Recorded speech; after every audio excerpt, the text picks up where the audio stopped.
কল্পনা করুন আপনি এমন এক পৃথিবীতে দাঁড়িয়ে আছেন যেখানে একটি ফোন কল, একটি বৈঠক কিংবা একটি বন্ধ দরজার পেছনে নেওয়া কয়েকটি সিদ্ধান্ত মুহূর্তের মধ্যে বদলে দিতে পারে বিশ্বের অর্থনীতি, পাল্টে দিতে পারে পেট্রোল পাম্পের দাম, বাড়িয়ে দিতে পারে বিমান ভাড়ার খরচ, কৃষকের সার কেনার ব্যয়, শিল্প কারখানার উৎপাদন খরচ, এমনকি আপনার প্রতিদিনের বাজারের ব্যাগের ওজনও। পৃথিবীর কোটি কোটি মানুষ হয়তো জানেই না, কিন্তু আধুনিক সভ্যতার রক্তধারার মতো যে জ্বালানি, সেই তেলের প্রবাহের ওপর নিয়ন্ত্রণ প্রতিষ্ঠার জন্য গত শতাব্দীতে গড়ে উঠেছিল এক শক্তিশালী জোট, যার নাম ওপেক। আর সময়ের সঙ্গে সেই জোট আরও বড় হয়েছে, আরও জটিল হয়েছে, আরও শক্তিশালী হয়েছে ওপেক প্লাস নামে।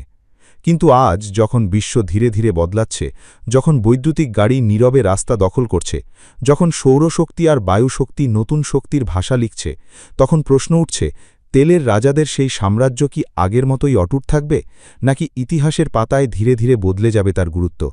আর এই প্রশ্নকে আরও তীব্র করে তুলেছে সাম্প্রতিক এক বিস্ময়কর সিদ্ধান্ত।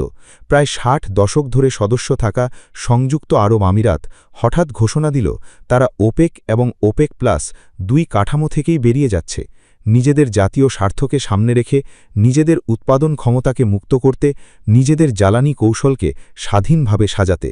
কিন্তু এই গল্পটা বুঝতে হলে আমাদের ফিরতে হবে অনেক পেছনে, সেই সময়ে যখন পৃথিবীতে তেল ছিল, কিন্তু তেলের ওপর নিয়ন্ত্রণ ছিল না তেল উৎপাদনকারী দেশগুলোর হাতে।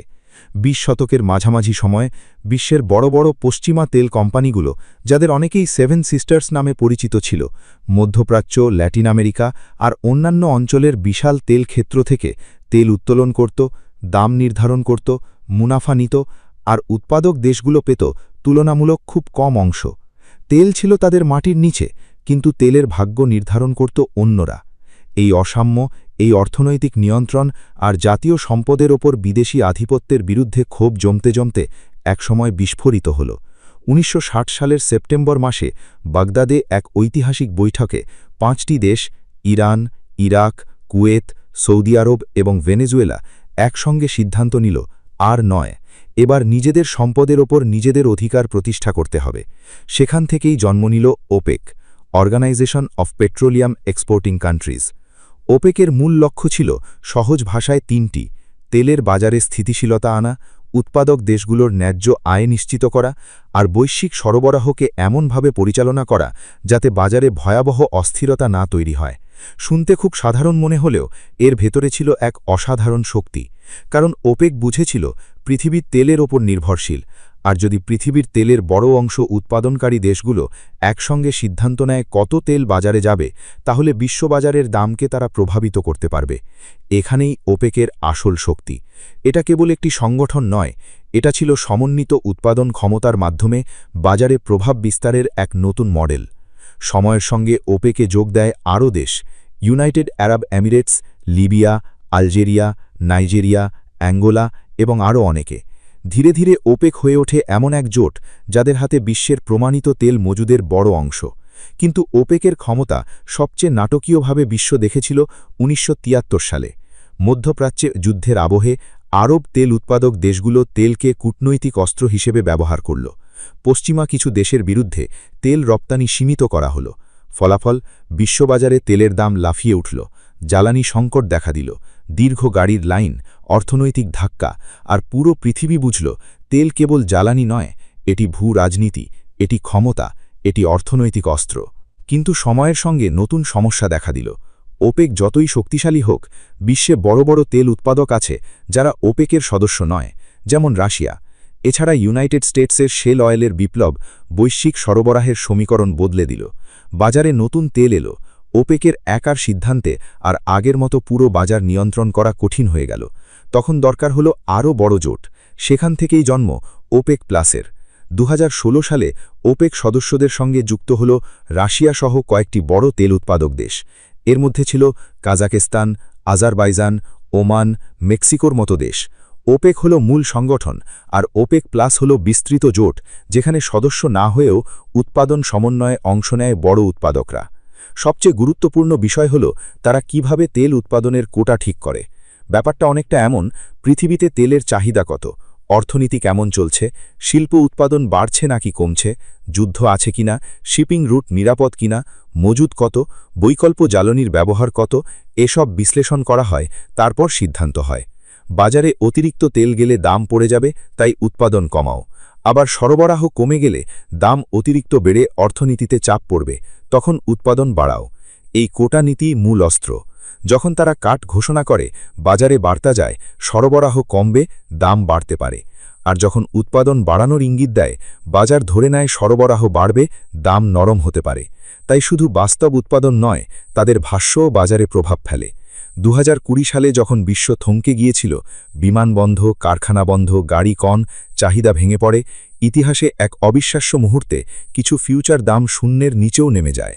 তখন ওপেক প্লাস ইতিহাসের অন্যতম বড় উৎপাদন কাট দেয়। উদ্দেশ্য ছিল বাজারকে ধস থেকে বাঁচানো।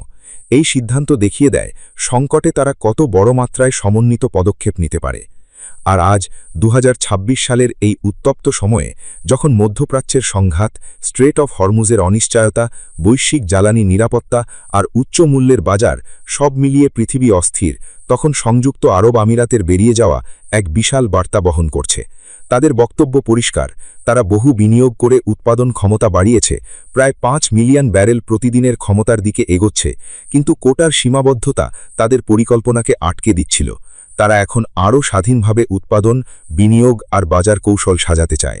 এখানেই সবচেয়ে বড় প্রশ্ন, যদি আরও দেশ একই পথ নেয়, তাহলে কি ওপেকের ঐক্য দুর্বল হবে, নাকি সৌদি আরব নেতৃত্ব ধরে রেখে নতুন ভারসাম্য তৈরি করবে?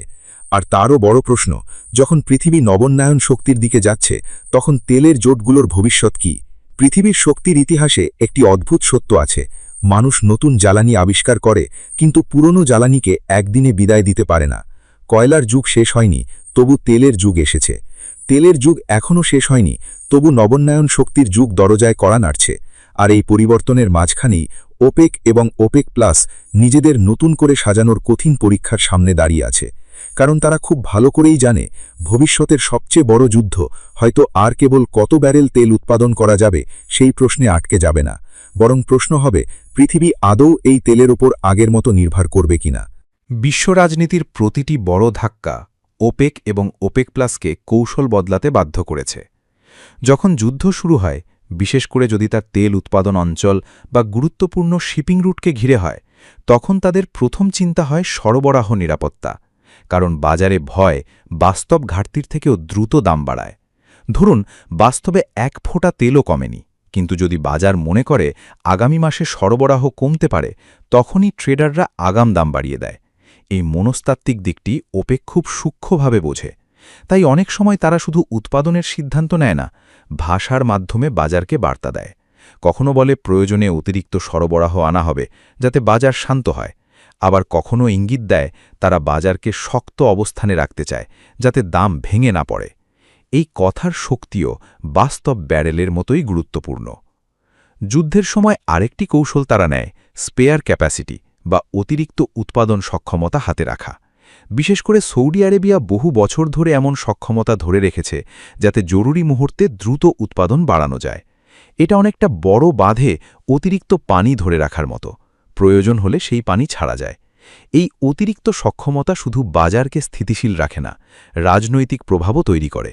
কারণ যে দেশ সংকটে বিশ্ববাজারে অতিরিক্ত তেল দিতে পারে, তার কূটনৈতিক গুরুত্বও বেড়ে যায়। অর্থনৈতিক মন্দার সময় তাদের কৌশল একেবারে উল্টো হয়। যখন কারখানা কম চলে, নির্মাণ খাত ধীর হয়, পরিবহন কমে যায়, তখন তেলের চাহিদা পড়ে যায়। চাহিদা পড়ে গেলে বাজারে অতিরিক্ত সরবরাহ জমে, দাম নেমে আসে। তখন ওপেক এবং ওপেক প্লাস সাধারণত উৎপাদন কমিয়ে দেয়। কিন্তু এখানে আরেকটি জটিলতা আছে। উৎপাদন কমানো মানে সদস্য দেশগুলির তাৎক্ষণিক আয় কমে যাওয়া। কারণ তারা কম ব্যারেল বিক্রি করবে। তবু তারা এই কষ্ট মেনে নেয়, কারণ কম সরবরাহ দিয়ে দামকে এমন জায়গায় তুলতে চায় যাতে মোট আয় দীর্ঘমেয়াদে বেশি থাকে। এটিই তাদের কৌশলগত হিসাব, কম বিক্রি করেও বেশি আয়। কিন্তু এই হিসাব সবসময় সহজ নয়, কারণ প্রতিটি সদস্য দেশের অর্থনীতি একরকম নয়। কেউ কম দামে টিকে থাকতে পারে, কেউ পারে না। কারো বাজেট নির্ভর করে উচ্চ তেল মূল্যের ওপর, কারো উৎপাদন খরচ কম, কারো বেশি। আবার কারো কাছে তেল শুধু অর্থনীতি নয়, রাষ্ট্র পরিচালনার কেন্দ্রবিন্দু। ফলে একই টেবিলে বসে সবার জন্য এক সিদ্ধান্তে পৌঁছনো অনেক কঠিন। এখানেই শুরু হয় দর কষাকষি, ভেতরের টানাপোড়েন আর নীরব ক্ষমতার লড়াই। এই লড়াইয়ে রাশিয়ান ফেডারেশনের ভূমিকা গত এক দশকে বিশেষভাবে গুরুত্বপূর্ণ হয়ে উঠেছে। ওপেক প্লাস গঠনের পর রাশিয়া কার্যত এই জোটের অন্যতম প্রধান স্তম্ভে পরিণত হয়েছে। বিশ্বের অন্যতম বৃহৎ তেল উৎপাদক হিসাবে রাশিয়ার সিদ্ধান্ত বাজারে বিশাল প্রভাব ফেলে। বিশেষ করে ইউক্রেন যুদ্ধের পর পশ্চিমা নিষেধাজ্ঞা, শিপিং সীমাবদ্ধতা, মূল্যসীমা নীতি সব মিলিয়ে বৈশ্বিক তেল প্রবাহের মানচিত্র বদলে যায়। রাশিয়ার নতুন বাজার খোঁজে, বিশেষ করে ইন্ডিয়া এবং চায়নার দিকে সরবরাহ বাড়ায়, আর ওপেক প্লাসকে আরও কৌশলী হতে হয়। কারণ এখন শুধু কত তেল উৎপাদন হবে সেটাই প্রশ্ন নয়, বরং তেল কোথায় যাবে, কোন দামে যাবে, কিভাবে যাবে, এসবও বড় প্রশ্ন।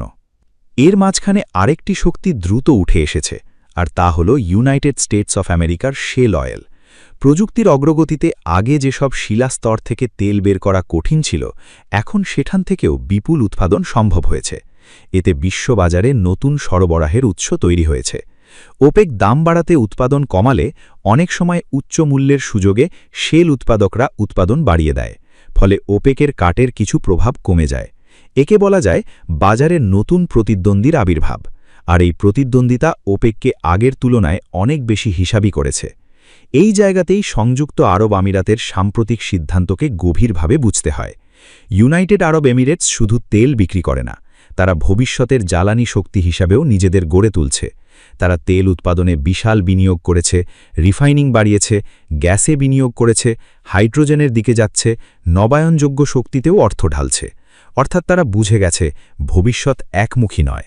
কিন্তু যখন উৎপাদন সক্ষমতা বাড়ছে আর কোটার সীমা বলে দিচ্ছে কতটা বাজারে আনা যাবে, তখন তাদের কাছে এটি অর্থনৈতিকভাবে সীমাবদ্ধতা হয়ে দাঁড়ায়। তাই 1 মে 2026 থেকে ওপেক এবং ওপেক প্লাস দুই কাঠামো থেকেই সরে যাওয়ার সিদ্ধান্ত শুধু রাজনৈতিক বার্তা নয়, এটি অর্থনৈতিক স্বাধীনতার ঘোষণাও।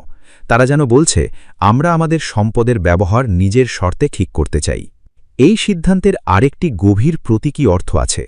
প্রায় 6 দশক ধরে যে জোট মধ্যপ্রাচ্যের তেল রাজনীতির কেন্দ্র ছিল, সেখান থেকে একটি গুরুত্বপূর্ণ উৎপাদকের বেরিয়ে যাওয়া মানে ঐক্যের ধারণায় ফাটল দেখা। এখন বাজার ভাবছে অন্য কেউ কি একই পথ নেবে। যদি নেয় তাহলে ওপেকের সম্মিলিত নিয়ন্ত্রণ দুর্বল হতে পারে, আর যদি না নেয় তাহলে হয়তো বাকি সদস্যরা আরও শক্তভাবে একত্র হবে। ইতিহাস বলে বড় ধাক্কার পর অনেক জোট ভেঙে যায়, আবার কিছু জোট আরও দৃঢ় হয়। ওপেক কোন পথে যাবে সেটাই এখন দেখার। তবে সবচেয়ে বড় দীর্ঘমেয়াদী চাপ আসছে অন্য দিক থেকে। বৈদ্যুতিক গাড়ি দ্রুত বাড়ছে। টেসলার মতো কোম্পানি শুধু গাড়ি বিক্রি করেনি, মানুষের কল্পনাই বদলে দিয়েছে। এখন প্রায় সব বড় গাড়ি নির্মাতা ইভি বানাচ্ছে। ব্যাটারি প্রযুক্তি উন্নত হচ্ছে, চার্জিং ইনফ্রাস্ট্রাকচার বাড়ছে। অনেক দেশ ভবিষ্যতে পেট্রোল চালিত নতুন গাড়ি বিক্রিতে সীমাবদ্ধতা আনার পরিকল্পনা করছে। একই সঙ্গে সৌরশক্তির খরচ কমছে, বায়ু শক্তি বাড়ছে, গ্রিড স্টোরেজ প্রযুক্তি এগোচ্ছে। জলবায়ু পরিবর্তনের চাপ সরকারগুলিকে কার্বন নিঃসরণ কমাতে বাধ্য করছে। এই পুরো পরিবর্তন তেলের দীর্ঘমেয়াদী চাহিদার ওপর প্রশ্ন তুলছে। তবে এখানেও বাস্তবতা জটিল। বিমান চলাচল, ভারী শিল্প, পেট্রোকেমিক্যাল, শিপিং, উন্নয়নশীল দেশের জ্বালানি চাহিদা, এসব ক্ষেত্রে তেলের বিকল্প এখনও পুরোপুরি তৈরি হয়নি। আফ্রিকা, দক্ষিণ এশিয়া, দক্ষিণ পূর্ব এশিয়ার অনেক দেশে অর্থনীতি বাড়ছে, শহর বাড়ছে, যানবাহন বাড়ছে, ইন্ডাস্ট্রি বাড়ছে। সেখানে তেলের চাহিদা দ্রুত কমে যাবে এমনটা বলা কঠিন। অর্থাৎ ভবিষ্যৎ হয়তো তেলের শেষ নয়, বরং তেলের ভূমিকার পরিবর্তন। এই পরিবর্তিত পৃথিবীতে ওপেক এবং ওপেক প্লাসেরও ভূমিকা বদলাতে পারে। আগে তারা ছিল সরবরাহ নিয়ন্ত্রক, ভবিষ্যতে তারা হতে পারে শেষ বড় সস্তা উৎপাদকের জোট। কারণ যখন চাহিদা ধীরে ধীরে স্থির হবে বা কমবে, তখন উচ্চ খরচের উৎপাদকরা আগে চাপ অনুভব করবে। কম খরচে উৎপাদন করতে পারে যারা, বিশেষ করে মধ্যপ্রাচ্যের অনেক দেশ, তারা তুলনামূলক শক্ত অবস্থানে থাকবে। তখন কৌশল হবে শুধু দাম বাড়ানো নয়, বাজারের অংশ ধরে রাখা, আর জ্বালানি রূপান্তরের যুগে তেল থেকে পাওয়া আয় দিয়ে নতুন অর্থনীতি তৈরি করা। শেষ পর্যন্ত ওপেক আর ওপেক প্লাসের গল্প শুধু তেলের গল্প নয়, এটি ক্ষমতার গল্প, অর্থনীতির গল্প, কৌশলের গল্প, আর বদলে যাওয়া পৃথিবীর সঙ্গে খাপ খাইয়ে নেওয়ার গল্প। মরুভূমির নিচে চাপা পড়ে থাকা কালো তরল একসময় বিশ্ব রাজনীতির সবচেয়ে শক্তিশালী অস্ত্র হয়েছিল। এখন সেই অস্ত্রের শক্তি কমেনি, কিন্তু পৃথিবীর নতুন অস্ত্র তৈরি করছে। সূর্যের আলো, বাতাসের গতি, ব্যাটারির শক্তি আর সবুজ প্রযুক্তির বিপ্লব। প্রশ্ন হল, তেলের পুরনো রাজারা কি এই নতুন যুগে নিজেদের নতুন করে গড়ে তুলতে পারবে, নাকি ইতিহাসের মঞ্চে ধীরে ধীরে তাদের কেন্দ্রীয় ভূমিকা অন্য কেউ নিয়ে নেবে? আর আপনি যখন পরের বার পেট্রোল পাম্পে দাঁড়াবেন বা খবরের শিরোনামে তেলের দাম বাড়া কমার কথা দেখবেন, তখন মনে রাখবেন, এর পেছনে শুধু বাজারের হিসাব নেই, আছে সভ্যতার শক্তির লড়াই, আছে রাষ্ট্রের কৌশল, আছে ভবিষ্যৎ পৃথিবীর দিক নির্দেশনা, আর আছে এমন এক গল্প যার শেষ অধ্যায় এখনও লেখা হয়নি।